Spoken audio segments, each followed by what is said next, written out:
Алматы әуежайында болған сұмдық оқиға. Сәлеметсіздер ме, құрметті көрермендер? Елдегі және шетелдегі жаңалықтарды алғаш болып көргіңіз келсе, каналға тіркеліп, лайк пен қоңырауды басуды ұмытпаңыздар.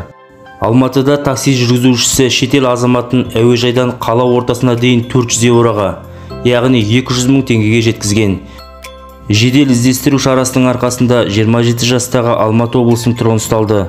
Полицияның айтуынша, жауап алу кезінде ер адам өз кінәсін мойындап, жәбірленушіге ақшаны толығымен қайтарып берген. Жапа шектім деген азамат өз шағымын қанағаттандырғаны үшін тәртіп сақшыларына алғыс білдірді.